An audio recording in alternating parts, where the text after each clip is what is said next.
In ancient Rome, the act of running away was not simply a protest against a slave owner, but a public affront to the entire Roman order. One of the most brutal and cruel punishments for slave women who had the courage to run away was to be branded with a red-hot iron, forever labeling them a fugitiva, fugitive. This was not a symbolic act.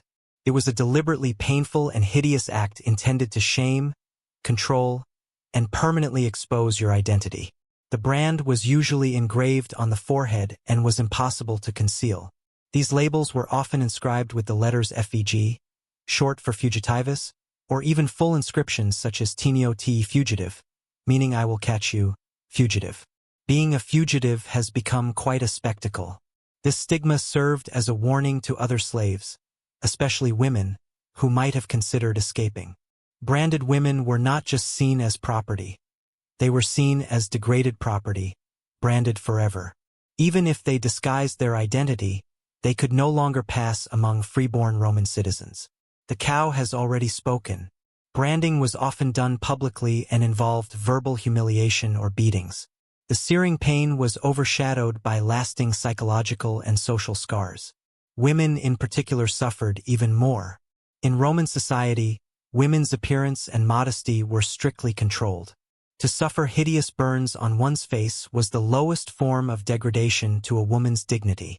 Sometimes the branding was done in a restrained manner, with the woman unable to move while the burning iron burned into her skin. Such sights were not uncommon. It was a routine thing. Roman law was gender insensitive in its brutality. But enslaved women bore a unique burden, not only of vulnerability to forced labor and abuse, but also of punishments designed to silence their bodies and wills. Chained to the door, public humiliation as a warning. In the harsh world of Roman slavery, punishment was not simply about control, but about setting an example. One of the most visible and humiliating punishments for women who attempted to escape was being chained to a door, ad annuum. This was a custom to humiliate prisoners and warn others not to rebel. This punishment had a very symbolic meaning in Roman culture. The main gate of the domus, the Roman residential space, was a physical and social boundary.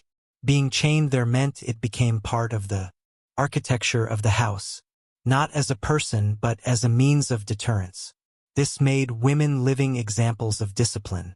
There, exposed to the harsh weather and the gaze of passers-by, the woman was chained. Sometimes they were tied to pillars or walls next to entrances. These locations were made to be as visible as possible. The message was clear. This is what happens to those who try to escape. For enslaved women, this punishment brought about multiple layers of humiliation. The Romans had deeply sexist views on honor and shame. The exposure of women to the public eye, especially when bound or partially naked, was in itself a form of violence. The intention was not only to correct the behavior, but also to degrade it. Moreover, chained women often went without their basic needs for long periods of time. Roman comedies and satirical novels, including those of Plautus, contained stories of slaves being chained near entrances while being denied food or subjected to long periods of humiliation. Although comical in context, these remarks reflect genuine social customs and are supported by archaeological evidence of iron chains found in domestic remains. This was not an isolated punishment, but was deeply embedded in the fabric of Roman daily life. In an empire built on hierarchy and public visibility, being treated like an object at the threshold of privacy was psychologically devastating. Chaining a slave at the gate was a punishment for visibility. It was meant to break the spirit, destroy dignity, and discourage others through spectacle. It was an unspoken message transmitted by iron. The point was that no boundary could be crossed without consequences. Used for entertainment, women thrown into the arena. One of the most brutal punishments inflicted on slave women who attempted to escape in ancient Rome was forced participation in the arena. Although the image of the gladiator dominates modern society, contrary to the perception of Rome as a glamorous spectacle, the truth is darker. Rome used public executions and staged violence as means of punishment, control, and entertainment.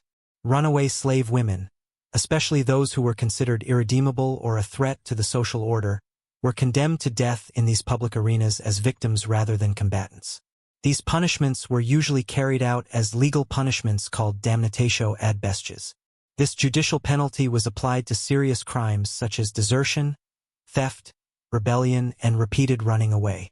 Because slaves had no legal personality, acts such as escaping were considered not only criminal but also subversive. Women who were caught running away, especially habitual offenders, were thrown into the arena like disposable corpses. These executions were not carried out quickly. It was designed for entertainment. The victims were stripped naked, chained to the arena floor, and exposed unarmed to wild animals such as bears, lions, and leopards. Some were burned alive or executed in elaborate reenactments of mythological scenes. Others were forced to fight each other with minimal weapons, purely for spectator entertainment. They were not trained as gladiators. Their deaths were intentional, not controversial. For slave women, these cruelties were made all the more spectacle. They were displayed in a way that was intended to be humiliating. Roman audiences, numb to the frequent executions, enjoyed the suffering of those considered the lowest classes of society. Female captives were sometimes featured as sacrificial lambs or punished in themed performances, blurring the line between punishment and theater. Roman historians such as Suetonius and Cassius Dio mention the presence of women in the arena, but they often focus more on elite women or female gladiators. Nonetheless, the use of slave women for executions is confirmed by legal documents and inscriptions. It is important to understand that for Roman audiences, this was not simply justice but a deterrent. The message was clear. The body that became a slave was the property of the state and the master. Acts of rebellion such as escape could result not only in death, but also in the most humiliating and public form of extermination. These women turned into a warning, silenced through blood and applause. Merciless scourge, the Roman whip. In ancient Rome, the whip was not simply an instrument of pain, but a symbol of ownership, power, and discipline. For slave women who had the courage to run away, whipping was one of the most common and cruel punishments. It served not only to inflict physical pain, but also to publicly and permanently eradicate rebellion. Roman law gave slave owners complete authority over their slaves' bodies. Running away was considered a serious crime, and flogging was the preferred method of punishment, often with a flagon, a whip with several hooks, sometimes weighted with metal or bone. Punishments could be carried out secretly within the confines of the home, or in more severe cases, in public places. There was no limit to the number of lashes, which were intended to make the screams of the punished woman louder than any escape attempts. There was no need for court intervention. Roman law and moral codes made it clear that slave owners could punish runaway women as harshly as they pleased. In practice, this meant infinite cruelty, especially if running away resulted in shame or financial loss. For women, punishment often included not only physical abuse but also deliberate, public humiliation, intended to strip them of their dignity and identity. This punishment was not just about pain. Enslaved women were a visual reminder to others of the consequences of disobedience. After being flogged, the woman was left lying on the ground, her torn and bloody clothes deliberately exposed to her household, or, in extreme cases, she was left in a communal area such as a marketplace or workshop for other slaves to see the results.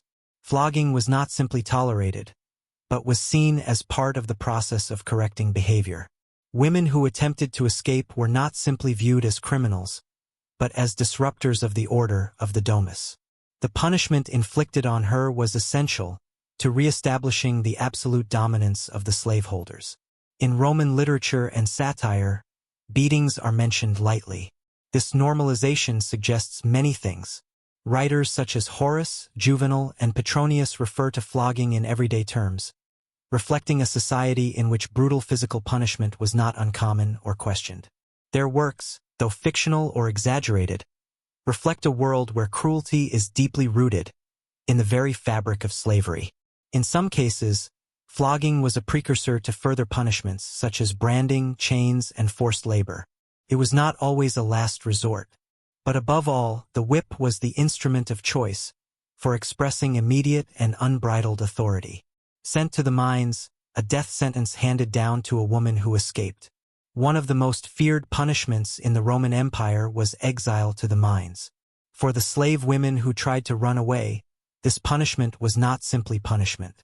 It was a slow execution, carried out through forced labor under virtually lethal conditions. Men were more often sent to the quarries and mines, but enslaved women were no exception. This was especially true when the escape was perceived as repetitive or resistant. The punishment of forced labor in the mines, damnatio in metullum, was codified into law and was considered one of the harshest forms of punishment. This punishment was generally applied only to those who had committed serious crimes such as desertion, theft, or, in the case of slaves, repeated running away. The mines of Roman provinces such as Noricum, Dacia, and Sardinia were notorious for their lethal working conditions. The air was thick with dust, ventilation was virtually impossible, and the danger of collapse was constant. Slave workers were forced to work in narrow tunnels with primitive tools, their backs breaking, and were exposed to toxic substances, such as mercury and lead.